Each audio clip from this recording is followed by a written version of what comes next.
नमस्कार। राय साहब की राय कार्यक्रम में एक बार फिर से आप सभी का स्वागत है। दोस्तों, शेयर बाजार इन दिनों बहुत डामाडोल स्थिति में है और खासी अनिश्चितता का माहौल बना हुआ है। अब ऐसे में दो घड़े हैं। दो घड़े ये हैं कि एक ये सोचता है कि इस बाजार से फिलहाल दूर रहिए और दूसरा पक्ष ये कहता है कि ये सही मौका है, ये सुनहरा मौका हाथ से जाने नहीं देना चाहिए। तो आइए देखते हैं कि किसका पल्ला भारी है और क्या जो मौजूदा दुनिया में हालात हैं, जो स्थितियां हैं, उनमें जो है बाज़ार में हम कहाँ पैसा लगाएं जहाँ से हमें बेहतर लाभ की और बेहतर रिस्क रिवॉर्ड का फ़ायदा मिल सके। तो आइए आगे बढ़ते हैं। दोस्तों, एक चीज़ बड़ी साफ है कि बाजार का रुख और दिशा क्या होगी, इसके पहले हमको जो दुनिया के हालात हैं उनको समझ लेना ज़रूरी है, खास करके मिडिल ईस्ट के। तो दुनिया में अभी जियोपॉलिटिकल टेंशन जो है वो जस की तस बरकरार है। दूसरी चीज़, मिडिल ईस्ट की भी स्थिति जो है वो दिन पे दिन और टेंसी हो रही है। वहाँ सुधार की कोई गुंजाइश नहीं दिखाई दे रही है। युद्ध विराम के बावजूद जो है हालात सुधरने का नाम नहीं ले रहे हैं। हॉर्मुज़ में ईरान का अधिकार बदस्तूर जारी है। वो दूसरी बात है कि ईरान ने कुछ रणनीतिक फैसले लिए हैं। कुछ जलपोतों को जो है, मालवाहक जहाज़ों को जो है वो बिना टोल लिए जाने की इजाज़त दे दी है, वो दीगर बात है। लेकिन अभी भी जो युद्ध के पूर्व की सप्लाई जो सिचुएशन थी वो अभी तक रिस्टोर नहीं हुई है और लगभग वैसी ही है जो सारे युद्ध के दौरान बनी हुई थी। दूसरी चीज़, अमेरिका का जो नेवल ब्लॉकेड है वो अभी भी बरकरार है, लेकिन वो एक तरीके से खासा इनएफेक्टिव है, उसका कोई खास असर दिखाई नहीं दे रहा है। दूसरी चीज़ ये है कि लेबनान और इजराइल के बीच जो सीज फायर अनाउंस हुआ था उसका कोई असर दिखाई नहीं दे रहा है। हिजबुल्लाह और इजराइल दोनों जो है युद्ध में डटे हुए हैं। अब सवाल ये पैदा होता है कि इसका असर क्या होगा। इसका असर ये होगा कि अभी तक जो सप्लाई लाइन जैसी थी, जितनी सप्लाई हमको क्रूड की दुनिया में हो रही थी लगभग उतनी ही होगी, थोड़ा 19-20 का फर्क होगा, जिसका नतीजा ये होगा कि अंतर्राष्ट्रीय बाजार में क्रूड के भाव जो हैं वो मजबूत बने रहेंगे और एकदम से नीचे आने वाले नहीं है। अब डोनाल्ड ट्रंप कोई भी घोषणा कर दे, लेकिन एकदम से उसमें गिरावट मुश्किल है, क्योंकि डोनाल्ड ट्रंप की बातों पर अब दुनिया बहुत ज़्यादा यकीन करने की स्थिति में नहीं है। तो पिछले कुछ दिनों से क्रूड जो है वो $100 प्रति बैरल के ऊपर है और रुपया जो है वो डॉलर के मुकाबले कमज़ोर है। रिजर्व बैंक ने बहुत हाथ पैर मारा, बहुत ज़्यादा इंटरवेंशन किया, सारे मेजर्स अप्लाई कर दिए, लेकिन इसके बावजूद भी जो डॉलर है उसकी मजबूती रुपए के मुकाबले बनी हुई है। अब सवाल ये पैदा होता है कि इसका क्या असर शेयर बाजार पे पड़ेगा। सीधी सी बात है, मेरा जो मानना है कि डॉलर अगर मजबूत बना रहेगा, इसमें अगर और मजबूती बढ़ेगी तो एफआईआईज़ की सेलिंग जो है वो बड़े पैमाने पे जारी रहेगी। क्यों जारी रहेगी, मैं अपने पुरानी वीडियो में आप सबको इसकी जानकारी दे चुका हूँ। अगर ये सब मैं बताने लगूंगा तो वीडियो बहुत लंबा हो जाएगा। दूसरी चीज़ ये है कि क्रूड के भाव बढ़ने से जो है वो कॉरपोरेट अर्निंग्स प्रभावित होंगी। उसके अलावा बाजार में जो वस्तुओं की मांग है वो भी जो है वो कमज़ोर हो जाएगी और धीरे धीरे हालात थोड़े कठिन हो जाएंगे। अभी जैसा मानना है सबका कि शायद चुनाव होते ही, जो 5 राज्यों में चुनाव हो रहे हैं, इन चुनाव के ख़त्म होते ही पेट्रोल और डीजल के भाव जो हैं वो एक बार ज़रूर बढ़ाए जा सकते हैं। अगर ऐसा हुआ तो हालात और ज़्यादा गंभीर हो सकते हैं और इससे पूरे बाजार का समीकरण बिगड़ सकता है। कंपनियों की जो आय और लाभ है, कॉर्पोरेट अर्निंग्स हैं, मार्जिन्स हैं, वो खासी प्रभावित हो सकती हैं। तो इन हालात में हमें ये देखना होगा कि कहाँ पे सबसे ज़्यादा सुनहरे मौके बाजार में मौजूद हैं जहाँ हम पैसा लगा सकते हैं। मेरा अपना मानना ये है, मेरी अपनी सोच ये है कि ऐसे ही मौके बाजार में पैसा लगाने के लिए होते हैं, लेकिन ये पैसा ऐसा नहीं कि आज हमने सुना और कल जाकर के किसी भी शेयर में पैसा लगा दिया। जी नहीं, इस तरीके से अगर आप लगाएंगे तो फ़ायदा होने की बजाय नुकसान होने की संभावना ज़्यादा रहती है। मैं क्या कर रहा हूँ, मैं अपनी स्ट्रेटजी आपको बताने का प्रयास करूँगा। अब ये आपके ऊपर है कि आप अपनी स्ट्रेटजी क्या रखते हैं। मैं यहाँ जिन शेयरों के नाम लूँगा या जिन सेक्टर्स के नाम लूँगा वो किसी भी प्रकार का निवेश संबंधी जो है वो रिकमेंडेशन नहीं होगा।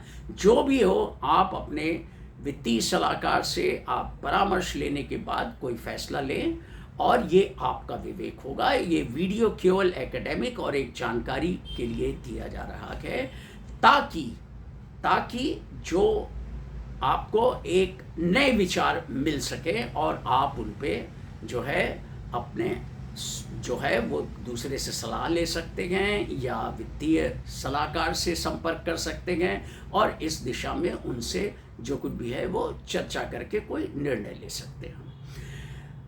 दोस्तों, एक आप लोग से आग्रह है कि वीडियो को पूरा ज़रूर देखिएगा, स्किप मत करिएगा, नहीं तो इस वीडियो को देखने का आपको कोई फ़ायदा नहीं मिलेगा। तो मैं जहाँ जिन सेक्टर्स में वो कर रहा हूँ वो दो सेक्टर्स हैं।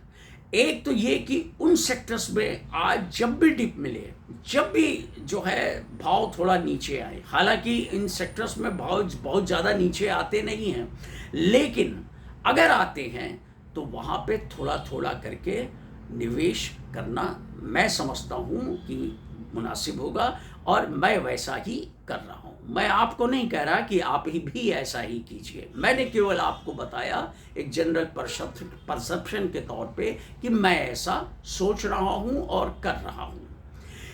एक तो वो सेक्टर्स जहाँ टेलविंड बहुत ज़्यादा स्ट्रॉन्ग है और वहाँ पे ग्रोथ की प्रबल संभावनाएं हैं, उनमें एक है पावर ग्रिड से जुड़े हुए जो प्लेयर्स हैं, उनमें जो ट्रांसमिशन और डिस्ट्रीब्यूशन, ऑटोमेशन इन क्षेत्रों से जुड़े हैं और दूसरे डाटा सेंटर से जुड़े हैं। दूसरा जो शेयर्स हैं वो है प्लेटफॉर्म टाइप के स्टॉक्स जैसे बीएसई और एमसीएक्स। बीएसई और एमसीएक्स मैं पहले भी अपने पुराने वीडियो में आपको बता चुका हूँ कि इनकी खूबी ये है कि बाजार में चाहे बहुत ज़्यादा गिरावट हो, चाहे बहुत ज़्यादा तेज़ी हो, वॉल्यूम अगर जो बनेगा तो इन दोनों, ये बीएसई में आपको जो है इसके ऊपर कोई बहुत सेहत पे फ़र्क पड़ने वाला नहीं है और ये अपना लाभ जो है वो कमाता रहेगा। ये दीगर बात है कि थोड़े लाभ में कमी बेसी हो सकती है। उसी तरह मल्टी कमोडिटी एक्सचेंज है। दुनिया में जितनी भी कमोडिटीज़ हैं, इंडिया में जितनी भी कमोडिटीज़ हैं, उनमें उथल पुथल बना रहेगा और जब तक जियोपॉलिटिकल सिचुएशन में अस्थिरता है ये स्थिति बनी रहेगी। यहाँ भी ऐसी स्थिति में वॉल्यूम प्राइस में बहुत ज़्यादा वेरिएशन और उठापटक हो सकती है। इसका लाभ भी जो है मल्टी कमोडिटी एक्सचेंज यानी एमसीएक्स को मिल सकता है और इसकी सेहत पे उतना असर नहीं पड़ेगा जो कि दूसरी इंडस्ट्रीज पे पड़ सकता है जो सीधे कंज्यूमर से जुड़ी हुई हैं, या तो B2B या B2C। अब दूसरा सेक्टर वो है जो हॉस्पिटल सेक्टर है या हेल्थ केयर सेक्टर है। यहाँ भी ये भी बहुत सेफ इन्वेस्टमेंट्स हैं, लेकिन ऐसा नहीं कि आप किसी भी कंपनी में जा कर के पैसा लगा दीजिए। मेरी सलाह केवल ये है, मेरा मानना ये है कि बहुत सोच समझकर अच्छी रिसर्च करने के बाद चुनिंदा कुछ चुनी हुई जो बहुत बढ़िया प्रूवन कंपनीज हैं, जिनका एक लंबा ट्रैक रिकॉर्ड है, जहाँ पे बहुत ज़्यादा लाभ की संभावनाएं हैं, जहाँ पे कुछ नहीं तो कम से कम स्थिर लाभ की जो दर है वो बरकरार है, उन जगहों पे पैसा अगर आप लगाएं तो वहाँ पर भी जो है आप उन शेयरों को वॉच लिस्ट में रख सकते हैं। और अगर मौका मिले, अच्छा खासा डिप आए, तो वहाँ आप लगा करके थोड़ा निश्चिंत हो सकते हैं। और इन दोनों सेक्टर्स में रिस्क रिवार्ड जो है खासा अच्छा बन सकता है। तीसरा जो मेरा पसंदीदा सेक्टर है, जहाँ की मैं खुद थोड़ा बहुत निवेशित हूँ, मेरे कुछ शेयर्स सीमेंस एनर्जी में हैं, और अब मैं थोड़ा सा कुछ अन्य शेयरों पे विचार कर रहा हूँ, जैसे श्नाइडर्स इलेक्ट्रिक या जी वर्नोवा। मैं इन पे जो है वो मतलब ध्यान दे रहा हूँ। और दूसरा जो है वो अब जो बाकी शेयर्स तो काफ़ी बढ़ चुके हैं, जैसे एबीबी है और आपका हिटाची है, ये काफ़ी ज़्यादा बढ़ चुके हैं। और मैं यहाँ पे बहुत ज़्यादा, हालांकि मैं इनकी संभावनाओं पे कोई प्रश्न चिन्ह नहीं उठा रहा हूँ, ये बहुत अच्छी कंपनियाँ हैं, लेकिन मैं अभी इस स्थिति में नहीं हूँ कि कोई बहुत बड़ा जोखिम ले सकूँ। ये ट्रांसफार्मर, ट्रांसमिशन और डिस्ट्रीब्यूशन वाली जो कंपनियां हैं, ये इनमें से कुछ कंपनियां जो कहें, जैसे सीमेंस है, सीमेंस एनर्जी है, या जी वर्नोवा जो है वो टीएनडी, ये इस टाइप की जो कंपनियां, श्नाइडर इलेक्ट्रिक, ये डाटा सेंटर में भी प्योर प्ले के रूप में है। इसी तरीके से सीजी पावर है, ये भी जो है वो अच्छा खासा प्योर डाटा सेंटर प्ले है। उसके अलावा इन सभी कंपनियों का एक्सपोर्ट मार्केट बहुत अच्छा है। तो जैसे जैसे डॉलर अगर मजबूत बना रहेगा या और मजबूत होगा, तो इन कंपनियों को एक्सपोर्ट अर्निंग जो है वो अच्छी खासी बढ़ सकती है।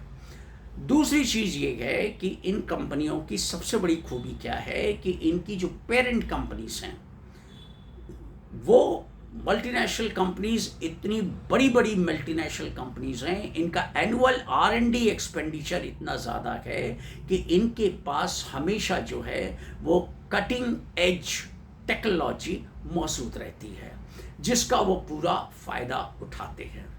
और वो आज इसी वजह से डार्लिंग है बाजार के, खास करके पावर सेक्टर में, जो पावर ग्रिड से जुड़े हुए काम, अभी पावर ग्रिड का मॉडर्नाइजेशन हो रहा है, रिन्यूएबल एनर्जी और जो हमारे बिजली घरों से निकलने वाली एनर्जी है, तो जो पावर ग्रिड में एक प्रकार का जो सिंक्रोनाइजेशन हो रहा है, ताकि रिन्यूएबल एनर्जी जो है उससे जो पैदा हुई है बिजली, वो और जो पावर सेक्टर से, पावर हाउसेस से या हाइड्रो पावर से निकली हुई जो एनर्जी है, वो जो है उनके बीच में जो है वो ग्रिड में सिंक्रोनाइजेशन हो सके और ग्रिड को उसका लाभ मिल सके, और बिजली की ट्रांसमिशन में उनका रिन्यूएबल सेक्टर का अच्छा खासा योगदान जो है वो ग्रिड में शामिल हो सके।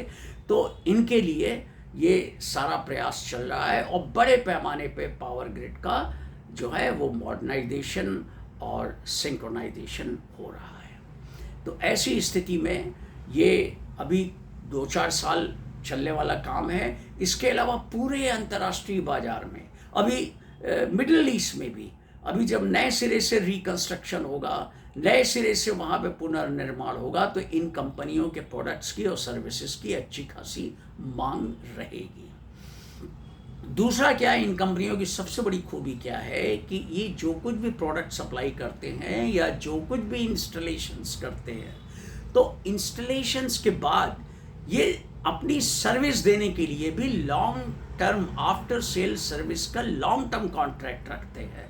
तो ये भी एक आमदनी का जरिया इनका बना रह सकता है। तो मैं अभी फ़िलहाल चुनिंदा कुछ कंपनियों पे ध्यान दे रहा हूँ, और कुछ मैंने खरीदे हैं, जैसे सीजी पावर और सीमेंस एनर्जी, वो मैंने आपको बता दिया। और अब मैं थोड़े कुछ शेयर्स जो भी है मेरे पास, पहले सीमेंस थे, वो मैंने बहुत पहले निकाल दिए जब सीमेंस का भाव अच्छा खासा था बोनस के समय। और उसके अलावा जो है वो GE वर्नोवा TND जो है वो, और ये क्या नाम है, श्नाइडर इलेक्ट्रिक, मैं यहाँ पर थोड़ा सा निवेश करने के लिए मैं इंतज़ार कर रहा हूँ, लेकिन डिप जल्दी मिलता ही नहीं। ये ऐसी कंपनियां हैं और ऐसा टेलविंड मजबूत है बाज़ार के अंदर कि इन कंपनियों में जो है वो जितना पैसा आ रहा है उससे कम जो है वो बिकवाली हो रही है। नतीजा ये है कि सारे बड़े बड़े प्लेयर्स इसमें घुसे हुए हैं और ख़रीदारी का दौर इनका जारी है। तो लेकिन जब भी मुझे मौका मिलेगा थोड़ा थोड़ा करके मैं ज़रूर कोशिश करूँगा कि अपने पोर्टफोलियो में इन शेयरों को रखूँ। आप क्या सोचते हैं आप मुझे बताइए। मैं हो सकता हो मेरा भी जो है कुछ नया जो व्यू पॉइंट है उसमें कुछ तब्दीली आए, मुझे भी कुछ नई जानकारी मिले। तो वीडियो में इतना ही। और दोस्तों मैं एक बात आपसे ज़रूर आग्रह करूँगा, और आग्रह ही नहीं थोड़ा शिकायत भी करूँगा, कि आप लोग पूरा वीडियो शुरू से लेकर आखिर तक नहीं देखते। जबकि वीडियो में आप खुद अनुभव कीजिए, जो शुरू से मेरे वीडियो देख रहे हैं, जो मैंने अनुमान बाजार के बारे में या और दूसरी घटनाओं के बारे में या संभावनाओं के बारे में जो कुछ भी अपने विचार व्यक्त किए वो कितने सही साबित हुए। दूसरी चीज़ ये है कि बहुत ही अनबियास्ड वे में मैं आपको नई नई जानकारी, नए नए फैक्ट्स और नई नई संभावनाओं के बारे में आपको अवगत कराता रहता हूँ। तो इसका कुछ न कुछ आपको जो है इसके लिए मेरी हौसला अफजाई करनी चाहिए।